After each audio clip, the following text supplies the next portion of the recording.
What is going on, everybody? Welcome back to another episode of the Locked On Pitt Podcast, your daily podcast covering the Pittsburgh Panthers. As always, I am your host, Nick Faribault, and today we are talking spring game. And of course, the big topic that everyone was looking forward to coming into this game was Kedon Slovis and Nick Patti, and who would look better between the two of them. And we got some answers. It's just a spring game, but we got some answers. We will obviously discuss them. We'll talk about some factors that may be mitigating both of them. We will also talk mainly about what I thought of their performance and what you could tell about this. We will also talk about Frank Cignetti's offense, what I observed conceptually wise, and what you can look for in the base parts of this Pitt offense in 2022. It's all coming up today on the Locked On Pitt Podcast. Are Locked On Pitt, your daily podcast on the Pittsburgh Panthers, part of the Locked On Podcast Network, your team every day.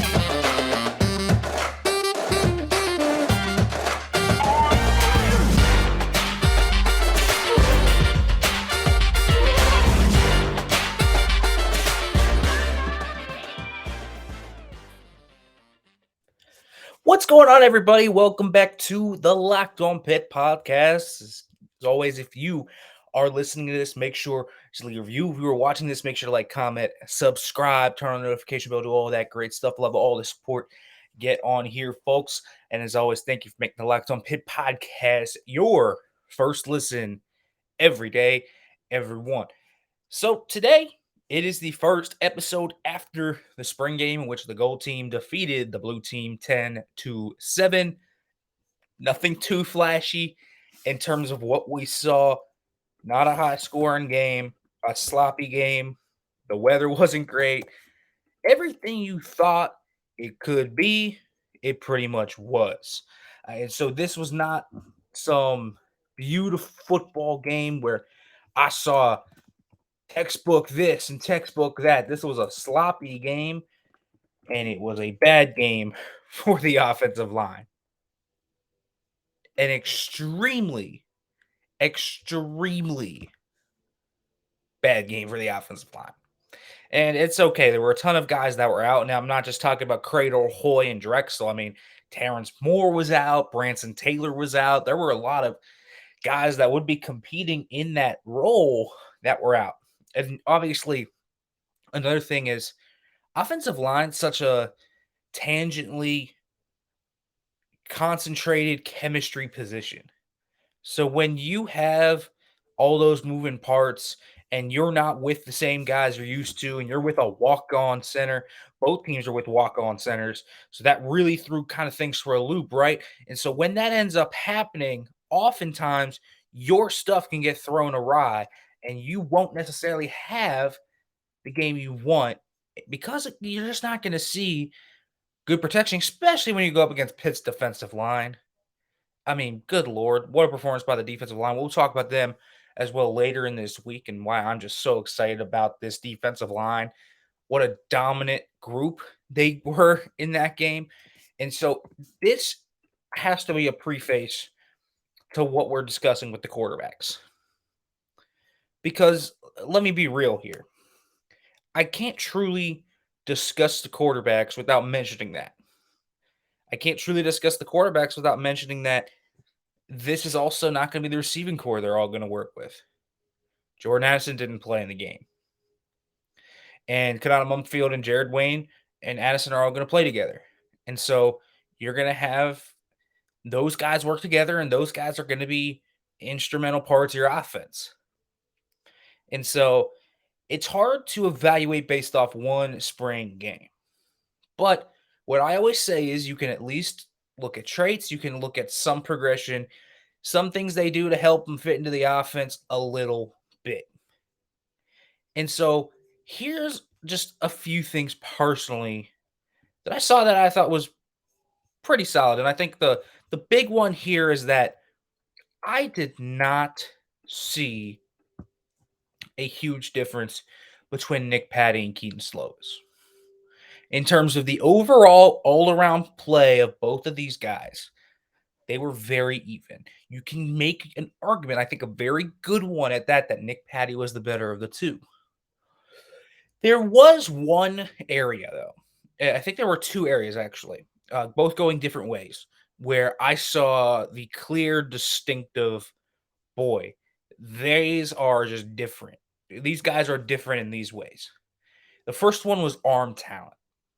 Not to say Nick Patti is not talented with his arm and can't push the ball on the field. He can. You saw the threaded Mumfield, the big one. But I will say this. I think that when you look at Kedon Slovis and some of the throws he had, the one to Barton in the corner of the end zone, the throw up the seam to Bartholomew, some of those throws, the one Barton dropped as well in the over route, he had 3 really bad drops in that game where he probably should have had 2 touchdowns and another big gain. And Slovis's arm jumps off at you, right? And it's the clearest thing you can see. I mean, it is the clearest thing you can see. It jumps off the table. Like when you're in person, I saw this in person. I wanted to see this in person because this was really important to me. Who does it jump off of? This is going to confirm or debunk my suspicions based on the tape, right? And sometimes you need that last kind of buffer thing where you see it in person, and the ball just jumps out of Kedon Slovis' hand a little bit differently. It did feel like at times he was a bit more of a one type of speed thrower where he was throwing it a little bit too hard at times. But I saw a few throws that should have been caught in this game that would have been caught by, say, someone like a Jordan Addison or a Jared Wayne or a Kanata Monkfield. And I said, boy, this guy can make some unbelievable throws. And so I have really looked at everything he's done, everything that's come out of it. And it's hard not to be a little bit excited about some of the throws Kedon Slovis made. And that was really, I think, what the crux of this entire game was for me in terms of Kedon Slovis was what type of throws he would make. And I thought he made some really nice throws. And I thought, that arm talent was really shown off a lot. I just didn't think his receivers bailed him out when he made some good throws. And then, when he had time, I thought he looked good. And we'll talk about that. Now, I think that has also been one of the things I noticed different from Slovis to Patti. Patti has a different level of comfort under pressure. And I thought, Kedon Slovis actually managed the pocket decently well. I thought he stepped up in some hassle pockets. I thought he felt the rush a little bit and made some nice exchanges there. So I thought Kedon Slovis, to a degree, honestly handled pressure than I thought better than he would have, which is an encouraging sign because I never thought that was necessarily one of his big strengths or something that would strike you as a Kedon Slovis strength. So I thought that stuck out well. But Patti has a different type of feel, just an innate feel. Okay, I got to get out of there. I got to scramble. There was one place specifically where he felt the rush, scrambled outside of the pocket, and stayed behind the line, threw it down the field. Wasn't complete. Probably he would have run for 10 yards if he was running in this game. But obviously they were wearing the red jerseys and weren't allowed to be hit. But he was just managing the pocket a little bit different. And it felt a little bit different. Everything here it felt like he was more comfortable. He was a little bit more poised. He kind of had this more innate feel to him. And so those were the 2 big differences between these 2 quarterbacks. I think the innate pressure feel of Nick Patti stuck out to me, and then the innate arm talent of Kedon Slovis stuck out to me. So those 2 guys have that differentiation. Now they have a few good things I saw that I thought both of them had in common, and I thought was really good and really encouraging. And again, I don't think you can take so much away from this game. It's just a scrimmage. They've had 3 other ones. This was really just for the fans, and it's a one practice in April. So you can't take a ton away from a game like this, right? But just to see what I took away from it, I want to talk about these guys overall and what I thought of their performances next. But first, let me let you guys know about Built Bar, because folks, if you want a protein bar that's 100% covered in real chocolate, but also has the health benefits of a protein bar, I have the protein bar for you. It's called Built Bar. They have the first ever protein infused marshmallow called the Built Bar Puffs, which are the first ever protein infused marshmallow covered in 100% real chocolate. But all Built Bars are also covered in 100% real chocolate, and they have so many different flavors you could choose from. They have the taste of a candy bar, but the health benefits of a protein bar. It's low in calories, low in sugar, low in net carbs, high in protein. So you get all those health benefits with getting the deliciousness you crave in a protein bar. Now, folks, all you have to do is go to built.com, use the promo code LAC15, you get 50% off your order. Again, it's all you have to do is go to built.com, use the promo code LAC15 to get 50% off your order at built.com.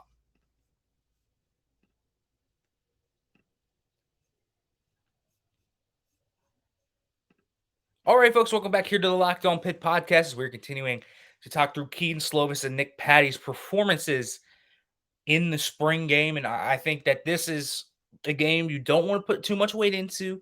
Again, I am not going to say throw out. Ooh, I think that Kedon Slovis blew him out of the water. I think Nick Patti needs to transfer, or I think Nick Patti crushed Kedon Slovis. I don't know why Kedon Slovis even came here. Like, that is not something that I'm talking about here. And I want to make that very clear because it's very important to me. It's very important to me to say this. So here is the bigger thing. I think both of these quarterbacks came out and honestly played fine. And I don't want to say either of them, blew them out of the water. I don't want to say either of them played unbelievably.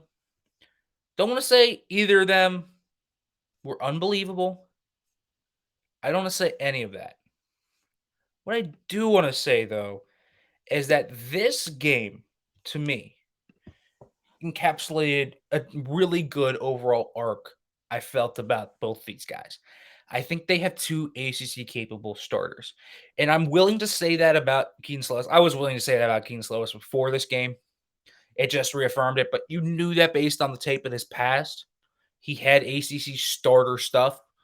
But in this game, he did that. But Nick Patti was the one guy I was looking at. So I've seen him play against Delaware. I've seen him in practice over the years. I've seen him come in relief efforts. I've seen him play in that Peach Bowl, that drive, and now I've seen him here. And I've seen him play in spring games before. And I keep telling people this. I've seen enough of Nick Patti. Again, I haven't seen, the massive sample size in game, but I've seen enough over his 5 years or approaching 5 years here at Pitt to where I can tell you I believe that guy is a legit ACC quarterback. And let's go to Nick Patti first, and let's describe what he did in this game, because I thought he did some really good stuff. I thought he looked really poised in this game. We talked about that already. The pocket management from I thought was really crisp. I thought he felt the rush. I didn't think he left pockets early. I thought he left them when it was needed. I thought he stayed on time and in structure, made a few really nice throws on time. I thought he looked good. And I never really thought to myself, oh, man, he missed that guy. I don't think he has precise ball placement because he has this weird, funky delivery. The footwork's really good, but he has this weird delivery where his launch points kind of get messed up with his base, and they're kind of ill timed. And he's got this long, like this really long, elongated release. That's really funky. And so it can sometimes throw off the timing a little bit. And so he was really trying to over anticipate some of his throws a little bit. And there was one play where Jared Wayne struck out on a real quick out route, and Patti just threw it really early, and Wayne wasn't even ready for it out of his break. I think that's part of it, and that's developing a little bit more chemistry. But I thought he looked good. I thought accuracy was pretty good. Again, not was always precise because of this weird funky delivery he has. But I think he looks made the good reads. I don't think there were any blatant missed reads that I saw throughout this game. I thought he had pretty good processing. I really did. And he's accurate. He's not super athletic. He's probably like a 4.85 guy, but he's athletic enough. He's comfortable moving in space. He's tough as hell. I know that about him. And so Nick Patti, to me, looked like a good quarterback. Now, yeah, the ceiling I don't think is as high as with him, but he's a smooth operator. He's an accurate quarterback. He showcases to me everything I need to see in a legitimate starting ACC quarterback. He might not be Trevor Lawrence. He might not be Kenny Pickett. But you're telling me this dude can't be a top half of the ACC? Honestly, like he could be a top half of the ACC level starter to me. There's not much holding him back from that. And he's not going to do it with the top NFL guys. That's never going to be what he's going to do. But he could be a manageable starter. He could lead the team to 8 to 9 wins. I believe that. If the team is talented enough around him, he can do it. He's not going to elevate a ton of players. He's going to be a game manager type. He's going to be a smart player. He's going to do all the things you need him to do. Probably not an NFL quarterback. Kedon Slovis, on the other hand, could be. And this is where we get into the argument. And this is why I think Kedon Slovis is going to be the starter. Kedon Slovis had his issues. And we talked about this. Some of his processing was like, dude, what are you doing? Got away with one pick that definitely should have been picked. And that was just a botched read. So that one you want back every time, every day. But there was also some underlying things to where I was like, yes, this is the type of dude I look at and say he could be the guy. And those guys that I look at, specifically that I think could be the guy, is someone like, say, when you look at a Kedon Slovis, I see a player that could be a Matt Ryan type. And I'm not saying the same level as Matt Ryan. It's a stylistic comp. You know what I mean? So that's the type of style we're talking about here. Good arm talent. Has some questionable things. You know that interception to Shane Simon? Didn't see the guy in the flat being covered both on the front side and the back side. I mean, that was never going to happen. That was just a bad decision. And so that was a processing lapse. I thought every now and then he had some late eyes. It felt like things at times could be a beat late for him. And this is what we were talking about, right?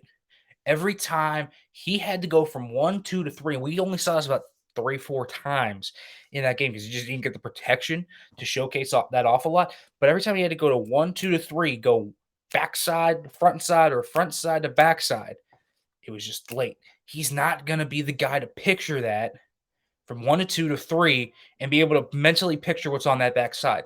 He can go from 1 to 2 front side. He can go from that.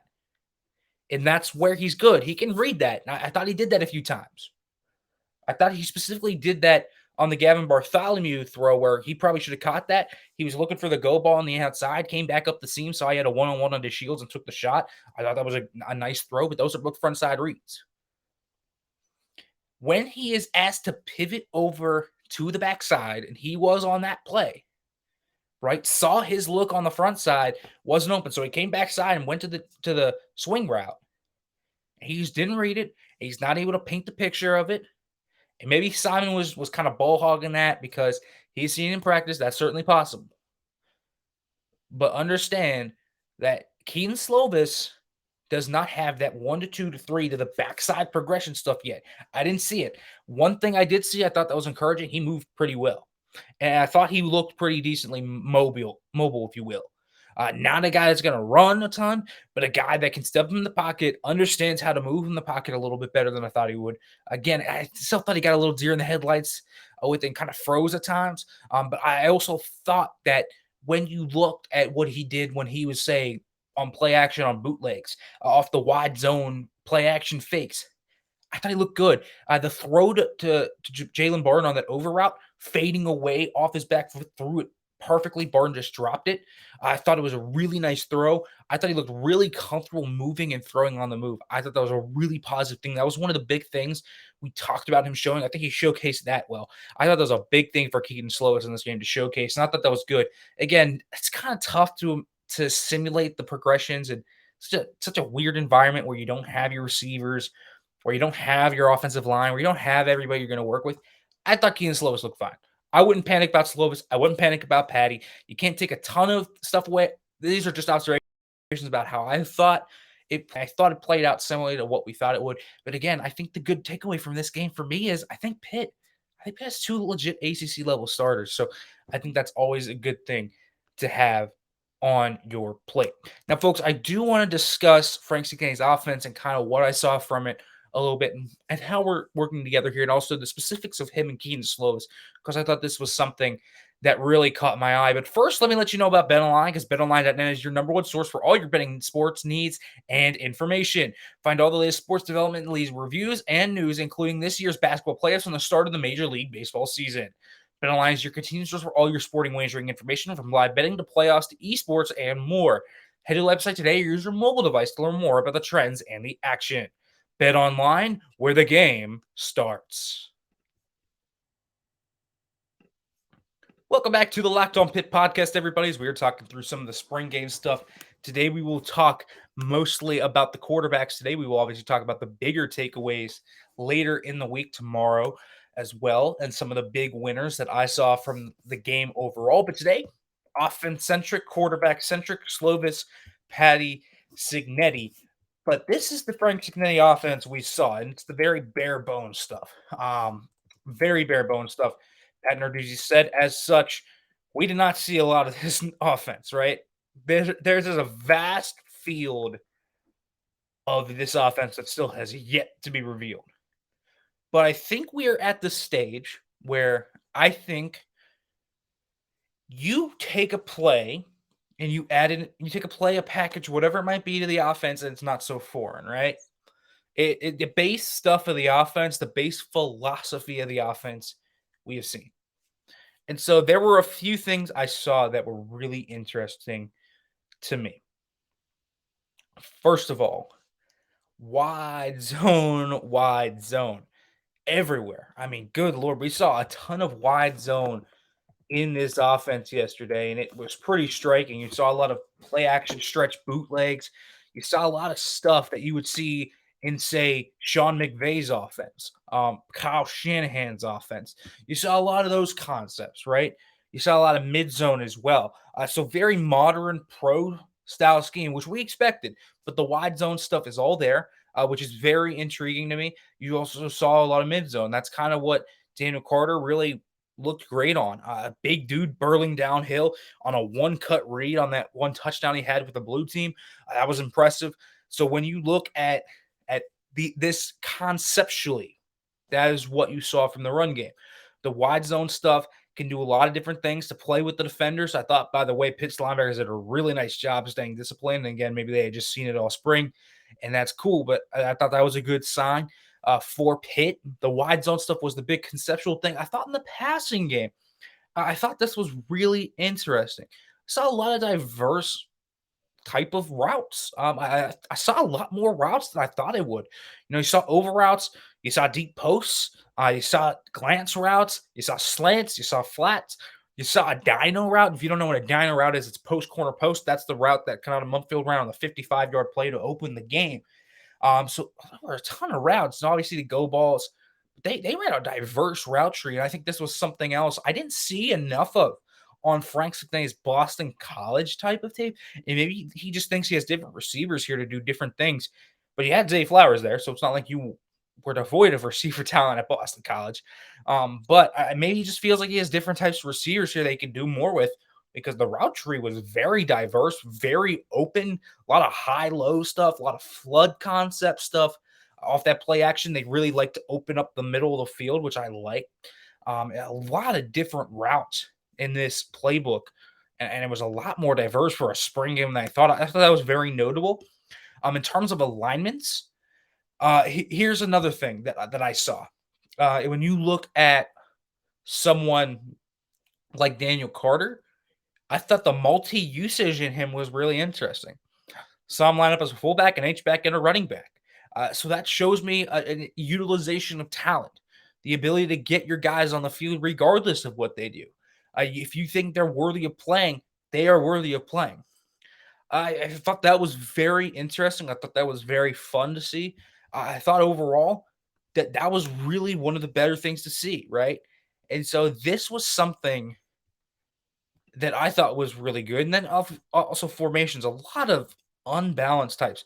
Didn't see a ton of 2x2, for example. Now, you did see some 2x2 every now and then. You saw some 12 personnel where they would run that, but you didn't always see that.